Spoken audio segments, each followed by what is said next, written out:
அந்த வேப்ப மரத்தையே வைக்கக்கூடாதுன்னு சொல்லிட்டு இருக்காங்க. அது என்ன புதுசாக இது என்ன உருவாகிருக்கு? ஏன் வேப்ப மரம் வைக்கக்கூடாது? பாலைவனத்தில் மனிதர்கள் வாழ முடியுமா? வாழ முடியாது. முடியாது. சுடுகாட்டில் மனிதர்கள் வாழ முடியுமா? முடியாது. அப்போ பிரண்டை அதில் தான் வளர்ந்தது.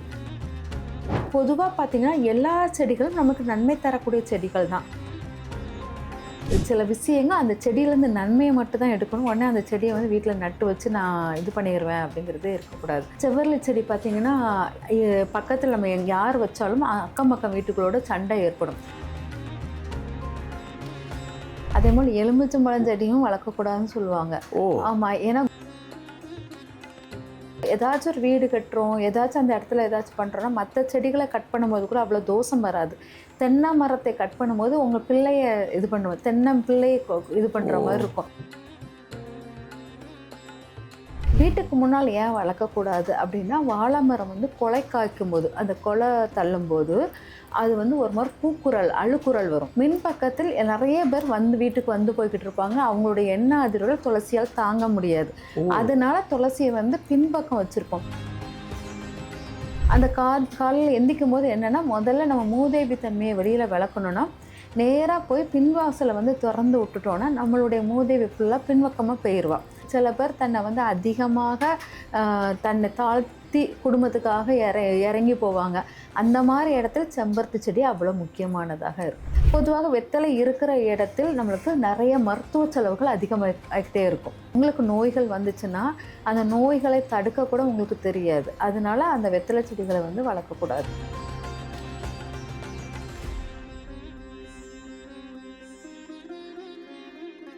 டிவைன் தமிழ் நேயர்களுக்கு வணக்கம்.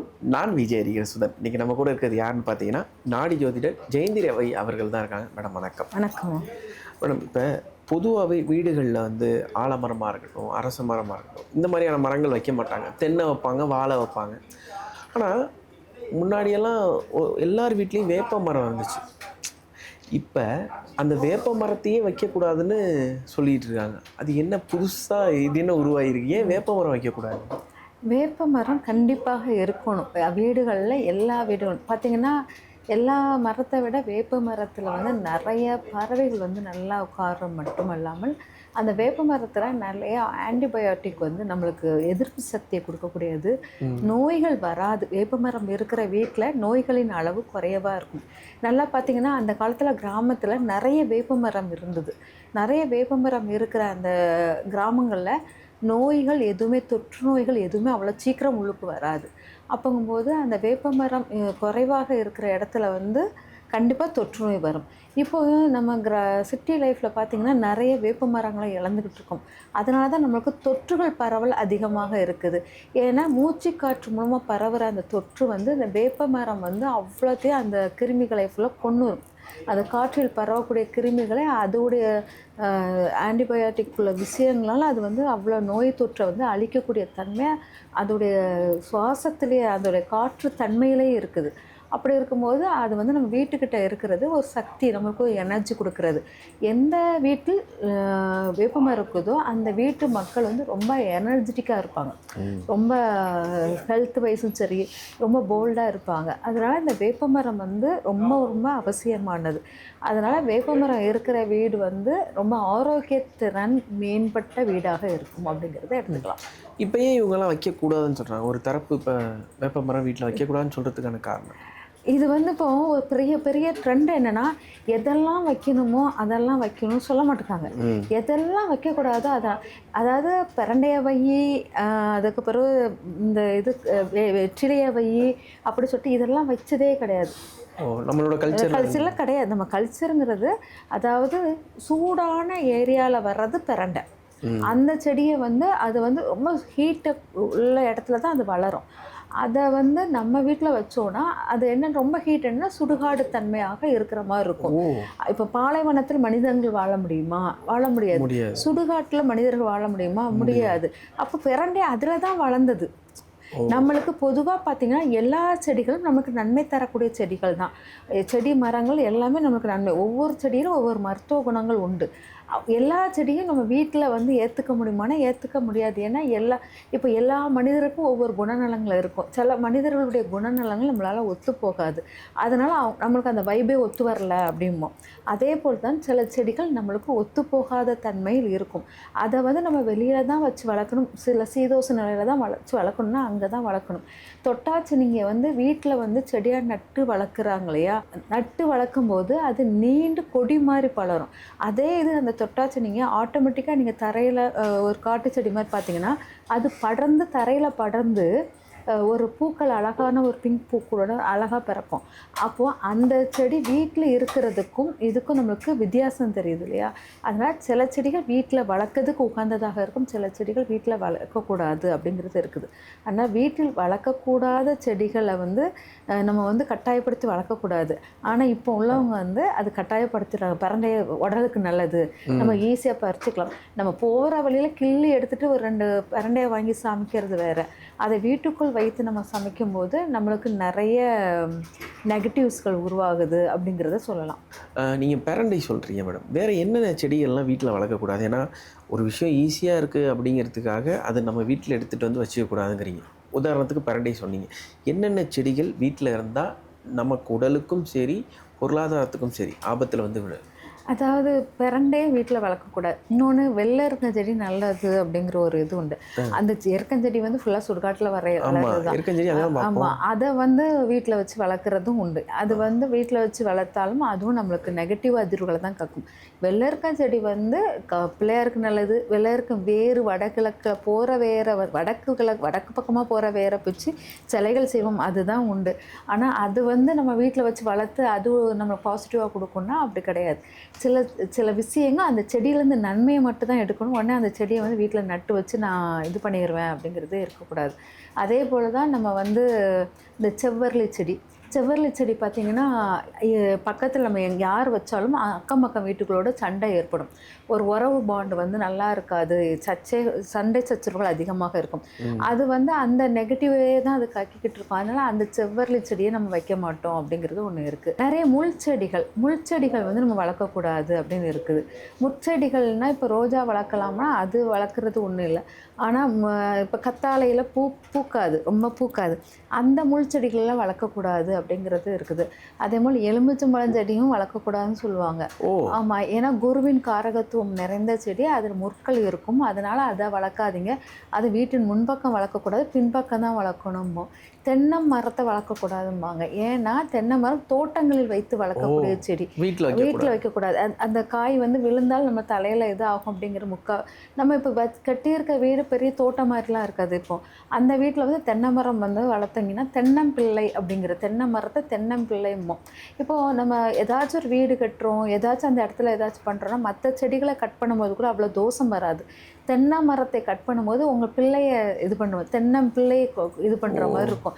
அதனால் தென்னை மரத்தை நட்டு அதை கட் பண்ணுற தன்மைக்கு வரக்கூடாது. அப்படிங்கிறதுனால தான் தென்னை மரம் செடியை வைக்கக்கூடாது. தென்னை மரம் இருக்கிற வீட்டில் பெண் பிள்ளைகள் வீட்டில் நம்ம சொல்படி கேட்காது அப்படிங்கிற மாதிரி தன்மை இருக்கும். அதனால் தென்னை மர செடிகளை வளர்க்க மாட்டாங்க, வளர்க்கக்கூடாதுன்னு இருக்குது. அதே மாதிரி வாழை மரம் வந்து வீட்டுக்கு முன்னால் வளர்க்கக்கூடாது, வீட்டுக்கு பின்னால் வளர்க்கக்கூடிய செடி.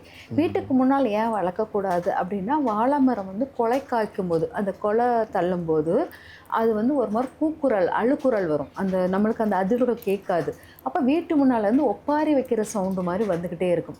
அதனால் வாழை மரத்தை வீட்டு முன்னால் வைக்கும்போது அந்த ஒப்பாரி லட்சுமி வரும்போது ஒப்பாரி சவுண்டுக்கு லட்சுமி தாயார் வருகை குறைவாக இருக்கும். அப்படிங்கிறதுனால அந்த கொலை தள்ளுற வாழைகள் வீட்டுக்கு முன்னால் வைக்காமல் வீட்டுக்கு பின்னால் வைப்பது சிறப்பாக இருக்கும் அப்படிங்கிறது இருக்குது. அப்புறம் மூங்கில் செடி வந்து சின்ன செடியாக வைத்தால் நல்லா இருக்கும். நம்ம வீட்டில் அதிர்ஷ்ட மூங்கில் சொல்லிட்டு அந்த சின்ன செடியை கூட ஒரு கயிறு வச்சு கட்டி தண்ணிக்குள்ளே வச்சுருப்போம். அந்த செடி வந்து நம்மளுக்கு அதிர்ஷ்டத்தை கொடுக்கும். அதே மூங்கில் செடியை வந்து நம்ம பெருசாக வச்சு வளர்த்தோம், வீட்டுக்கு முன்னால் வளர்க்குறோன்னு வச்சுக்கோங்களேன். அது வளர்த்தால் அந்த மூங்கில் செடி ஒன்றோடு ஒன்று உராயும் போது அது வந்து ஒரு மாதிரி குரல் வந்து அதுவும் ஒரு மாதிரி அந்த குரல் வந்து அதோடைய சவுண்டு வந்து நம்மளுக்கு நெகட்டிவ் அதிர்வுகளை கற்கக்கூடியதாக இருக்கிறதுனால அது நீளமான செடிகளாக வந்து அந்த மூங்கில் செடியை நம்ம வந்து வளர்க்கக்கூடாது அப்படிங்கிறது இருக்குது. இந்த மாதிரி செடிகளெல்லாம் நம்ம தவிர்த்துக்கிட்டே வந்தோம்னா நம்மளுக்கு நிறைய வித்தியாசங்கள் நம்ம வீட்டில் வந்து பார்க்கலாம். ஓகே, இப்போ அதனால தான் துளசி மாடத்தெல்லாம் முன்னாடி வச்சாங்களோ? ஆமாம், துளசி மாடம் பின்னால் தான் வச்சுருப்பாங்க. நம்ம அந்த காலத்தில் வந்து அக்ரஹாரங்கள்ங்கிறது வீட்டுக்கு நடுவில் இருக்கும். நடுவில் இல்லை, பின்னாடி பிரம்மா இது மாதிரி வீடு இருக்கும் இல்லையா, அந்த வீடுக்கு நடுவில் இருக்கும். ஆனால் நேராக தீப்பெட்டி மாதிரி ஒரு வீடு இருக்குன்னா நம்ம பின் கொல்லப்புறம்னு இருக்கே, அங்கே தான் நம்ம வந்து துளசி மாடம் வச்சுருப்போம். மின் பக்கம் வைக்க மாட்டோம். ஏன் மின் பக்கம் வைக்க மாட்டோம்னா, மின் பக்கத்தில் நிறைய பேர் வந்து வீட்டுக்கு வந்து போய்கிட்டு இருப்பாங்க. அவங்களுடைய எண்ணெய் அதிர்வுகள் துளசியால் தாங்க முடியாது. அதனால துளசியை வந்து பின்பக்கம் வச்சுருப்போம். பொதுவாக துளசியை வந்து லட்சுமி கடாட்ச அம்சத்துக்குரியவளாக இருப்போம். நம்ம வந்து எப்போவுமே காலையில் எந்திரிச்சோன்னா குளிச்சுட்டு துளசியை சுற்றுவது நல்லது அப்படிங்கிறது. பொதுவாக நம்ம வந்து காலையில் எந்திக்கும் போது மூதேவியாக எந்திக்கிற மாதிரி அர்த்தம். குளிச்சப்பறம் தான் நம்ம ஸ்ரீதேவி தன்மை. அந்த காலையில் எந்திக்கும் போது என்னென்னா, முதல்ல நம்ம மூதேவி தன்மையை வெளியில் விளக்கணுன்னா, நேராக போய் பின்வாசலை வந்து திறந்து விட்டுட்டோன்னா நம்மளுடைய மூதேவி ஃபுல்லாக பின்பக்கமாக போயிடுவாள். அதுக்கப்புறம் வந்து மின்வாசலை வந்து திறந்து விடணும். அப்புறம் அது பின்பக்கமாக போகும்போது அது நெகட்டிவ் அதிர்வுகளை நம்மளுக்கு கொடுக்கக்கூடாதுங்கிறதுக்காக பின்பக்கம் துளசி செடியை வைப்போம். மின்பக்கம் வந்து அதுக்கு திறந்து முத்தெல்லாம் தொளிச்சு கோலம் போட்டுட்டு குளிச்சுட்டு அப்புறமா சாமிக்கு விளக்கேற்றி அப்போ சமையல் பண்ணுற வேலைகள் நடக்கும். இதுதான் அதுக்காக தான் துளசி செடியை பின்னால் வைக்கிற மாதிரி வச்சோம். இந்த செடி முன்பக்கம் இருந்தால் ரொம்ப எல்லா விஷயங்களும் நம்மளை வந்து சேரும். நான் முன்பக்கம் இருக்கிற காலையிலே எழுந்திரிச்சு பார்க்குற அழகான செடினா மாதுளை செடி. மாதுளை செடியை பார்த்தீங்கன்னா, மாதுளை பூவை பார்த்தீங்கன்னா ஒரு கலசம் உட்கார்ந்த மாதிரி இருக்கும். ஒவ்வொரு மாதுளை செடியில் வந்து கலசம், ஒவ்வொரு இதுவும் கலசத்தின் தன்மையை கொடுக்கக்கூடியதாக இருக்கும். செல்வ நிலை உயர்வக்கூடியது. திடீர்னு எதிர்பார்க்காத செல்வங்கள் நமக்கு வந்து சேரும். அதனால் நான் முதலில் சொல்வது மாதுளை செடியை சொல்வேன். ரெண்டாவது மல்லிகை பூவாக எடுத்துக்கலாம். இந்த மல்லிகை பூ வந்து இரவில் பூக்கக்கூடியது. ஆனால் சூரியனின் அதாவது வெப்பத்தில் அதிகமாக நல்லா பார்த்திங்கன்னா மே ஏப்ரல் அந்த சூரிய வெப்பத்தில் இரவில் பூக்கக்கூடிய செடியாக இருக்கும். ஆனால் அங்கே வந்து சூரிய சந்திர சேர்க்கையுமே வரும். அதனால் இந்த மல்லிகைப்பூ இருக்கிற இடத்தில் அர்த்தநாரீஸ்வரர் தன்மை, அதாவது ஆண் பெண் ஈக்குவல் அப்படிங்கிற தன்மை அதிகமாக இருக்கும். ஆணுக்கு நிகரான பெண்ணுக்கு முகலு சுதந்திரம் கொடுக்கப்பட்ட வீடுகளுக்கு அந்த மல்லிகைப்பூ செடி வந்து சூட்டபிளாக இருக்கும் அப்படிங்கிறது. அதனால் மல்லிகைப்பூ செடி நல்லது. செம்பருத்தி செடி அதுவும் ரொம்ப பவர்ஃபுல்லானது. அது வந்து நம்மளை கண்ட்ரோல் படுத்தி இருக்கக்கூடியது. நம்மளை வந்து ஓரளவு நம்மளுடைய தேவைகள் என்ன அப்படிங்கிறதே ஒரு சில பேருக்கு தன்னை கண்ட்ரோல் பண்ண தெரியாது. சில பேர் தன்னை வந்து அதிகமாக தன்னை தாழ்த்தி குடும்பத்துக்காக இறங்கி போவாங்க. அந்த மாதிரி இடத்துல செம்பருத்தி செடி அவ்வளோ முக்கியமானதாக இருக்கும். இப்போ சமீப காலமாக பார்த்தீங்கன்னா, இந்த வெத்தலை செடி அதிகமாக வளர்க்கலாம்னு சொல்கிறாங்க. அது எந்த அளவுக்கு உண்மை? அது வந்து ஏன்னா அது செடி இல்லை, அது கொடி வகையில் வரும். ஆமாம், அதை வைக்கலாமா கூடாது? ஏன்னா அதுவும் ஒரு மருத்துவ குணம் உடையது தான். அப்படி இருக்கும்போது ஏன் அது வெத்தலை செடி பார்த்தீங்கன்னா, அந்த காலத்தில் வெத்தலை செடி வீட்டில் வளர்த்ததே கிடையாது. யாருமே கிடையாது. ஆனால் கும்பகோணத்தில் வெத்தலை செடி வளர்த்து கும்பகோணம் வெத்தலை ரொம்ப ஃபேமஸ். கும்பகோணத்தில் யார் வெத்தலை அதிகமாக வளர்த்தாங்கன்னா ரொம்ப பெரிய பணக்காரங்க. அவங்க வந்து என்னென்னா தன் நிலத்தில் கொஞ்சம் பகுதியை வந்து வெத்தலை வளர்க்குறதுக்குன்னே விட்டுட்டாங்க. தன் பயிரிடும் நிலத்தில் வெத்தலை அதுக்கு வந்து எந்த காசு கொடுத்து எதையும் விற்கிறதே கிடையாது. அவங்க சும்மா இலவசமாக அதை எடுத்துகிட்டு போங்க அப்படிங்கிறது தான் வச்சுருப்பாங்க. அந்த மாதிரி அந்த வெத்தலை வந்து தோட்டத்தில் விளையக்கூடிய வெத்தலையாக தான் அது இருந்திருக்குது. அதை பார்த்திங்கன்னா இந்த வெத்தலையில் வந்து ஒரு சின்ன சூட்சமம் என்னென்னா, அதாவது பீமன் வந்து துரியோதனைக்கு தொடையை கொள்ளும்போது வெத்தலையை கிழிச்சு தான் கொள்வானாம். வெத்தலையை கிழிச்சு போட்டுட்டு அதுக்கப்புறம் அவன் தொடையை அடித்து கொள்வானாம். அந்த மாதிரி ஒரு புராண கதைகள் உண்டு. அப்போது நம்ம இடத்துல பார்த்திங்கன்னா வெத்தலை செடிகள் வந்து பார்த்திங்கன்னா அப்படி கிழித்தல் அப்படிங்கிற மாதிரி, நம்ம வெத்தலை செடி வச்சா கிளியாமல் இருக்குமானா கண்டிப்பாக கிளியும். வீட்டில் வெத்தலை வச்சிங்கன்னா வாடவே கூடாது. ஆனால் வெத்தலை வைத்தாலே வாடக்கூடாதுங்கிறோம். செடியாக வைத்தால் வெத்தலை எப்படினாலும் வாடி தானே ஆகும். ஒரு வீட்டில் வெத்தலை வாடக்கூடாது, வாங்கிய வெத்தலை வாடக்கூடாதுமோ. அப்போது ஒரு வீட்டில் நம்ம செடியாக வைக்கும்போது அந்த வெத்தலையுடைய இதுவும் நம்மளுக்கு வாடி தான் இருக்கும் அப்படிங்கிறது தான் இருக்கும். பொதுவாக வெத்தலை இருக்கிற இடத்தில் நம்மளுக்கு நிறைய மருத்துவ செலவுகள் அதிகமாகிட்டே இருக்கும். மருத்துவ செலவுகள் கூடிக்கிட்டே இருக்கும்.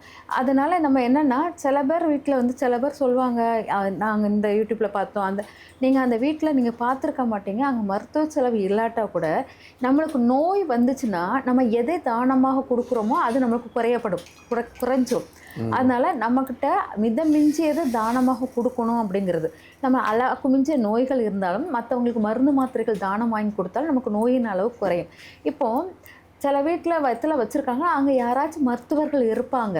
அவங்க வந்து மருந்து மாத்திரைகள் எல்லாமே தானம் கொடுக்கறது, ட்ரீட்மெண்ட் கொடுக்கறது, இந்த மாதிரி விஷயங்கள் பண்ண போய் அவங்களுக்கு அது நெகட்டிவாக வராது. அதே இது வந்து நம்ம சாதாரண மக்கள், நம்மளுக்கு மருந்து மாத்திரை இதெல்லாம் தெரியாமல் நீங்கள் வெத்தலையை வச்சு இது மருந்து மாத்திரைகள் உங்களுக்கு உடம்புல நோய் வந்து அது தானம் கொடுக்கணும் கூட உங்களுக்கு தெரியாது. அப்போ நோயின் அளவு அதிகமாக இருக்கும். உங்கள் வெத்தலை செடி இருக்கும்போது உங்களுக்கு நோய்களுக்காகவே மருந்து போய்கிட்டே இருக்கும், காசு போய்கிட்டே இருக்கிற மாதிரி இருக்கும். அதனால தான் வெத்தலை செடி வைக்காதீங்க. எல்லார் வீட்டுக்கும் அது சூட்டபிள் ஆகாது. சில வீட்டில் சூட்டபிள் ஆகுது, அவங்க யூடியூப் வச்சு நடத்துகிறாங்க, நாங்கள் இப்படி இருக்கிறோம் அப்படி நடக்கிறோம் அப்படிங்கன்னா அவங்க வந்து காரணம் என்னென்னா அவங்க வீட்டில் நிறைய மருத்துவங்கள் நடக்குது, நிறைய அந்த சித்தாக்களை வந்து கையாளும் திறன் இருந்ததுனால அவங்க அந்த செடியை வைத்து நிறைய இது பண்ணுறாங்க. அங்கே வந்து குடும்பங்கிறது நீங்கள் நடத்துகிற தன்மை கிடையாது. அவங்க பிஸ்னஸ் மைண்டோட வாழ்கிற ஒரு இடத்துக்கு அது ஓகேவாக இருக்கிறது. ஆனால் இங்கே அப்படி கிடையாது. நம்ம நடுத்தரமான ஒரு வாழ்க்கையை வாழ்ந்துட்டுருக்கோம். இதெல்லாம் நம்ம ஆக்டிவேட் பண்ண முடியாது. உங்களுக்கு நோய்கள் வந்துச்சுன்னா அந்த நோய்களை தடுக்க கூட உங்களுக்கு தெரியாது. அதனால அந்த வெத்தலை செடிகளை வந்து வளர்க்கக்கூடாது. ஓகே மேடம், நீங்கள் சொன்ன மாதிரி நிறைய பேர் இப்போ வேப்ப மரத்தை வெட்டிக்கிட்டு இருக்காங்க, அதே மாதிரி வெத்தலையை வளர்க்க ஆரம்பிச்சிருக்காங்க. ரெண்டுமே கான்ட்ராஸ்டான ஒன்று. எது செய்யணும் எது செய்யக்கூடாதுன்னு ஒன்று இருக்குது. பல பேர் வந்து அதை மாற்றி மாற்றி செஞ்சிட்டு இருக்காங்க. இந்த வீடியோ மூலமாக அவங்களுக்கு ஒரு நல்ல விஷயம் போய் சேருது அப்படின்னு நான் நினைக்கிறேன். உங்களோட நேரத்துக்கும் உங்களோட வார்த்தைகளுக்கும் நன்றி மேடம். நன்றி.